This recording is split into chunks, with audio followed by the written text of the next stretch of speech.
So hello, what's up mga ka-J-Vlog? Welcome ulit sa panibagong video. And for today's video, i-game test natin ngayon Samsung Galaxy S10 5G ngayon 2024. Maganda pa kaya to for gaming? Tara mga ka-J-Vlog, check natin.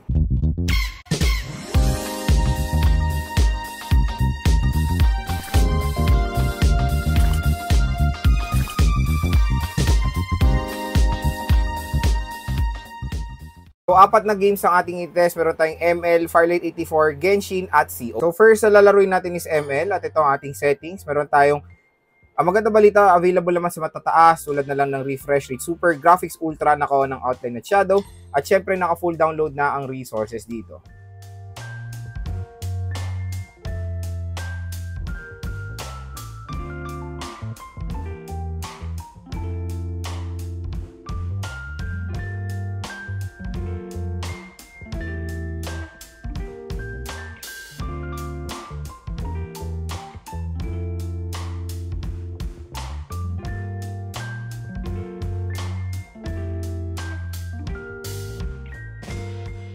So pagdating sa Mobile Legends, napakaganda pa rin ng performance still ng Samsung Galaxy S10 5G ngayon 2024. Solid. Wala tayong experience sa any frame drops. Flagship performance pa rin siya still. And panigurado may enjoy nyo mga J-Vlog maglaro ng Mobile Legends dito. Dahil napakaganda rin ng display na itong smartphone na to. So next naman is COD. Ito ang ating settings. Both Battle Royale and multiplayer, graphics very high, frame rate max.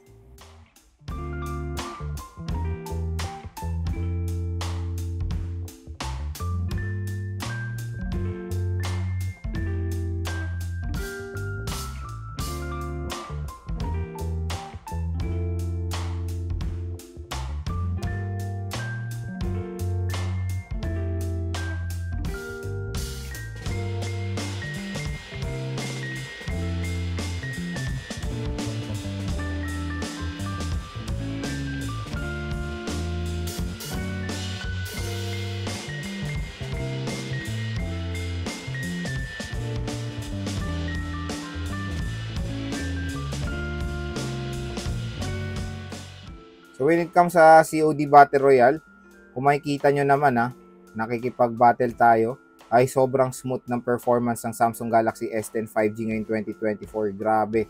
Napakaganda na itong smartphone na to dito sa game na to. At syempre, napakalaking tulong din ng AMOLED display.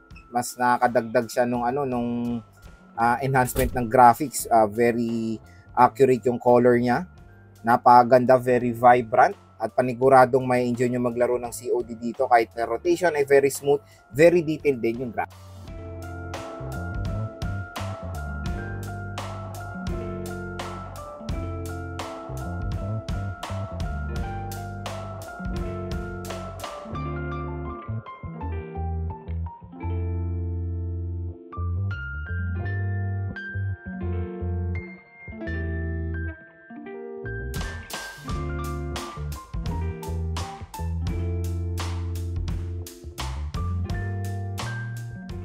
When it comes sa COD, ayan, multiplayer, solid performance, smooth, ganda ng movement, nakaka-battle tayo ng mabuti, wala tayong experience sa any malalang mga problems while playing COD multiplayer dito sa smartphone na to. Paniguradong may enjoy nyo mga ka-J-Vlog.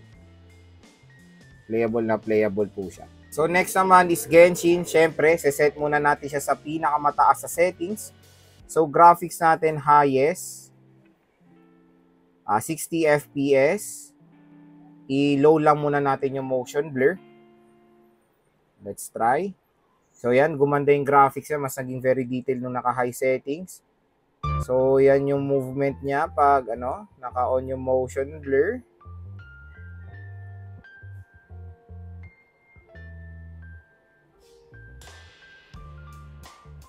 So, nakakapag-battle naman tayo. Yan, nakakapag-rotate naman tayo sa may motion blur. Pero may mga frame drops. Pero playable siya mga J-Vlog in fairness. So, syempre, flagship performance still pa rin itong Samsung Galaxy S10 Plus. So, napaka-solid. Very detailed yung graphics. Pero asahan nyo mga J-Vlog since AMOLED to at mataas pa yung brightness ko, mas mabilis siyang uminit kumbaga. And yes, medyo nakaka-feel na tayo ng pagka-warm dito sa bandang joystick, pero still Ayan, playable pa rin naman siya. So, okay rin naman i-on yung motion blur basta siguro nakalagay na lang sa low at nakakalaro naman tayo kahit papaano. So, ayan, may mga frame drops. Ayan, meron tayong mga hiccups na nangyayari pero still, kayang-kaya pa rin i-handle ni Samsung Galaxy S10 Plus, S10 5G rather. Try natin i-off yung motion blur. Tingnan natin kung mas okay yung performance niya. Medyo nag-dim na rin yung smartphone dahil nga nagiging warm na siya. And quick reminder lang, syempre yung environment nyo rin. Nagde-depende na rin sa environment nyo yung pagka-overheat ng smartphone. Yung for example, naglalaro kayo sa mas malamig na temperature, hindi po mabilis mag-overheat ng smartphone nyo. Pero since dito sa akin, sa case ko, medyo mainit, 32 degrees. Kaya medyo mabilis siya mag-overheat.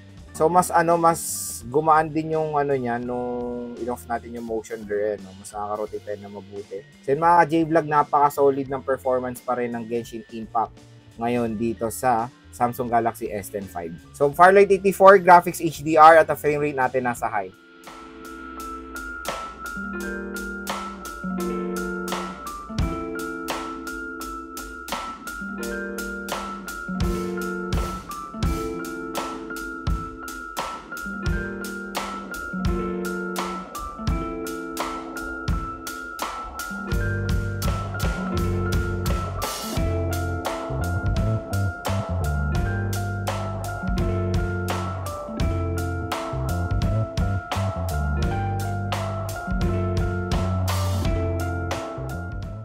So yan, pagdating sa Firelight 84, kung makikita nyo, napakaganda rin ng performance yan ni Samsung Galaxy S10.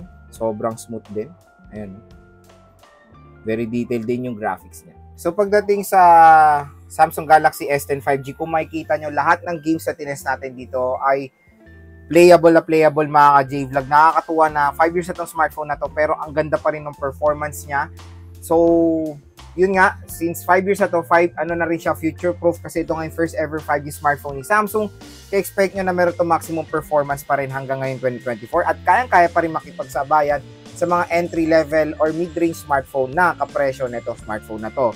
So definitely, kung bibili kayo ng S10 5G, ang unang may enjoy nyo dito is of course yung overall display. Napakaganda dahil AMOLED na siya. Tapos yung speakers ay outstanding, napakalakas. And ito po yung pinakamalaking screen. When it comes sa S10 series, mas malaki po to sa S10 Plus or mas better to sa S10 Plus kasi meron siyang 5G chipset compare sa S10 Plus na merong 4G chipset lang. Kaya definitely mga J-Vlog, kung maglalaro kayo dito ay smooth naman ang performance.